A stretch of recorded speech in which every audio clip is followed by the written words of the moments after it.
نحمده ونصلي على رسوله الكريم اما بعد اعوذ بالله من الشیطان الرجیم انما المؤمنون اخوہ بسم اللہ الرحمن الرحیم۔ ایک مسلم حرم کی پاسبانی کے لیے نیل کے ساحل سے لے کے تابہا کے کاشغر میں خراج تحسین پیش کرنا چاہتا ہوں گورنر کے پی کے فیصل کریم کنڈی صاحب کو اور ان کے کنوینئر سید اسامہ بھائی کو کہ انہوں نے یہ خوبصورت بدن کو سجایا اور خاص طور کے اوپر صدارتی خطبات کے اندر صدارتی خطبے کے اندر جو انہوں نے یہ نقطہ اٹھایا کہ یہ مجلس صرف نشست کر کے گفتگو کر کے برخاست نہیں ہونی چاہیے بلکہ یہاں سے کچھ تجاویز عملی طور کے اوپر ایسے اقدامات لیے جانے چاہیے جو امت کے لیے اور پاکستان کے لیے نفع مند ہو۔ تو اس حوالے سے گفتگو کر کے میں نے کچھ اور کرنی تھی لیکن ان کی اس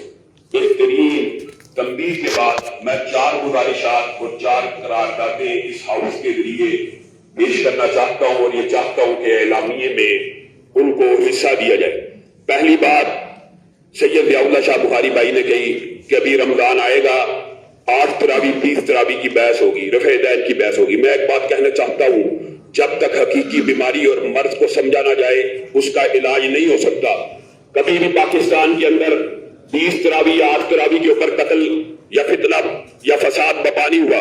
کبھی رفع دین عدم رفع دین کے اوپر قتل و غارت نہیں ہوئی۔ قتل و غارت پاکستان کے اندر صرف ایک بنیاد کے اوپر ہوتی ہے، جس مقدمے کو ہم برطانیہ، یورپ، امریکہ کے سامنے رکھتے ہیں کہ رسول اللہ کے اوپر اگر آپ ایمان نہیں بھی لے کے آئے تو وہ مسلمانوں کے لیے ایک جذباتی اور سینٹیمنٹس کا ایشو ہے، ہیٹ سپیچ نہیں ہو سکتی، رسول اللہ کی ذات کو نشانہ نہیں بنایا جا سکتا۔ فریڈم آف سپیچ کی آڑ میں جس طرح مغرب رسول اللہ کی ذات کو نشانہ بناتا ہے، ہمارے وطن عزیز کے اندر بھی 2 گروہ ایسے موجود ہیں جو فریڈم آف سپیچ کی آڑ میں ہیٹ سپیچ کو اور سینٹیمنٹس کو مجروح کرتے ہیں۔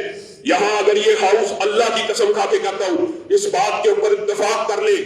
کہ مقدسات اہل سنت کی اس معاشرے میں توہین نہیں ہوگی، مقدسات اہل تشیع کی اس معاشرے میں توہین نہیں ہوگی، اہل سنت کا ایک ادنا سا طالب علم اور نمائندہ ہونے کے ناطے سے یہ بات کہتا ہوں، اللہ کی قسم اگر کسی اہل بیت کی کوئی شخص توہین کرے ہمیں یہ بات منظور ہے اس کی زبان ہی نہیں کاٹی جائے، اس کو چوک میں پھانسی کے اوپر لگا دیا جائے۔ لیکن ہمارا یہ مطالبہ ہے اگر ہم اہل بیت میں سے کسی کی توہین نہیں کرتے تو یہ ہاؤس اس قرارداد کو بھی منظور کرے کہ مقدسات اہل سنت کی بھی توہین نہیں ہونی چاہیے۔ آپ کسی صحابی کے بارے میں، ماں عائشہ کے بارے میں، سیدنا امیر معاویہ کے بارے میں جو بھی نظریہ رکھتے ہو آپ اپنے گھر کے اندر اس کو بیان کریں، لیکن یہ مقدسات اہل سنت میں سے ہے، اگر اس کو معاشرے میں بیان کیا جائے گا اس طرح جیسے آپ کرتے ہیں، سیدنا ابو بکر سے لے کے سیدنا امیر معاویہ تک اگر کسی ایک صحابی کی بھی توہین ہو تو میں اپنے برادر آغا جواد گتوی سے اور شبیر میسمی سے یہ مطالبہ کرتا ہوں کہ اہل سنت کی طرف سے ہم نے تو اعلان کر دیا، آپ بھی یہ اعلان کیجئے کہ مقدسات اہل سنت کی توہین کرنا سب سے بڑا جرم ہے۔ اور آج کے بعد اگر سیدنا ابو بکر سے لے کے سیدنا امیر معاویہ تک کسی کی توہین ہوگی ہم اہل تشیع اس کو اپنے مرتبہ فکر سے خارج کر دیں گے۔ اللہ کی قسم اسی وقت فرقہ واریت ختم ہو جائے گی، اسی وقت ختم ہو جائے گی۔ آپ بیماری کو دیکھتے ہی نہیں، آپ بیماری کو آپ نبض پکڑتے ہی نہیں۔ اللہ کی قسم فطرہ میں خود بتائیے علامہ احسان اللہ ظہیر شہید اس فرقہ واریت کا شکار نہیں ہوئے؟ یہ میرا بھائی حامد الحق اس کے والد صاحب شہید نہیں ہوئے؟ یہاں پہ شہداء کے وارث بیٹھے ہیں اور یہ بنیاد صرف یہ ہے۔ آپ اور میں پیغام پاکستان کے اندر اس بات کا اعلان کر چکے کہ کسی مسلمان کو، اور یہ حدیث ہے، کسی مسلمان کو کافر مت کو، اگر کسی مسلمان کو کافر کہا جائے تو یا وہ کافر ہو جاتا ہے، اگر کسی نے غلط کہا تو وہ کافر ہو جائے گا۔ مسلمان کو کافر کہنے سے تو بندہ کافر ہو جاتا ہے، لیکن سیدنا ابو بکر کو بے ایمان کہنے سے بندہ پھر بھی ایماندار رہتا ہے۔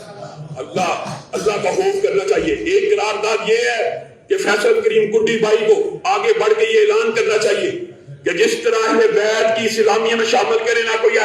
تمام اہل سنت، میں ان کا نمائندہ ہونے یہ سارے بیٹھے ہیں، اللہ کی قسم دستخط کرنے کے لیے تیار ہے کہ اہل بیت کے کسی فرد کی توہین اس کو پھانسی لگا دی جائے، دستخط کرنے کے لیے تیار ہے۔ اور اسی طرح ہم آپ سے مطالبہ کرتے ہیں کہ سیدنا ابو بکر سے لے کے سیدنا امیر معاویہ تک کسی کی بھی توہین ہو تو کم از کم اس کے خلاف قانون حرکت میں آئے۔ قانون ہاتھ میں کیوں لیا جاتا ہے؟ جب لوگوں کو یہ اعتماد نہیں ہوتا کہ قانون حرکت میں آئے گا، ہاں قانون کا غلط استعمال ہوتا ہے، میں نے تشریح کے تحفظات کو مانتا ہوں، قانون غلط استعمال ہو سکتا ہے، ہوتا ہوگا، لیکن کسی قانون کے غلط استعمال ہونے کا مطلب یہ نہیں ہوتا اس قانون کو ختم کر دیا جائے۔ قانون غلط قتل کا بھی استعمال ہوتا ہے تو کیا اس کے قانون کو بھی ختم کر دیا جائے؟ پہلا مطالبہ یہ ہے۔ اور دوسرا مطالبہ جو برادر عزیز فیصل کریم کنڈی نے ابتدا میں لکھا وہ وحدت امت، انما المؤمنون اخوہ، اخوت اس کو کہتے ہیں، چبے کانٹا جو کابل میں تو ہندوستان کا ہر تیر و جمع بےتاب ہو جائے۔ آج فلسطین کا قضیہ امت لہو لہان ہے، اور فلسطین کے بارے میں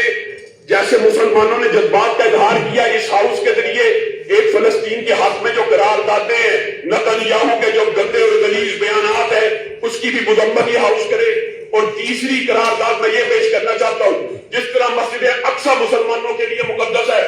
اسی طرح بیت اللہ الحرام بھی مقدس ہے، اسی طرح مسجد النبوی بھی مقدس ہے۔ اگر ٹرمپ یہ بیان دیتا ہے کہ فلسطینیوں کو سعودی عرب میں آباد کرنا چاہیے، تو سعودی عرب کے ساتھ بھی ہمیں اظہار یکجہتی کرتے ہوئے یہ بات کا اعلان کرنا چاہیے اس ہاؤس کے ذریعے کہ سعودی عرب بھی ہمارے لیے ریڈ لائن ہے، مکہ اور مدینہ بھی ہمارے لیے ریڈ لائن ہے۔ ہم ان کے بیان کی بھی تائید کرتے ہیں کہ اگر آپ نے فلسطینیوں کو آبادی کا ایک منصوبہ عرب سعودی عرب سے مطالبہ کیا تو ہمارا مطالبہ آپ سے ہے کہ آپ الاسکا کے اندر اور گرین لینڈ کے اندر اسرائیلیوں کو جا کے آباد کر دیں۔ اور آخری قرارداد جس کی طرف بھائی حامد الحق نے اشارہ کیا اور میں اور آپ اس سے غافل رہے، ہم نے غور ہی نہیں کیا، انہوں نے کہا کہ اس وطن کے اندر ہر نظام کو آزما لیا گیا، جرنیل آئے، بیوروکریٹس آئے، شوکت عزیز، شوکت کریم اور عبدالعزیز شیخ کی شکل میں ٹیکنوکریٹس آئے، ہر نظام کو فیصل بھائی آزما لیا گیا، ہر نظام کو آزما لیا گیا، لیکن یہ وطن جو لا الہ الا اللہ کی بنیاد پہ بنا، اللہ کے لیے ایک موقع اسلام کو بھی دیجیے۔ اور جو بات انہوں نے کہی ہے کہ اگر آپ گھبراتے ہیں، ایک داڑھی والا مولوی، ایک پگڑی والا مولوی دیوان صدر میں آ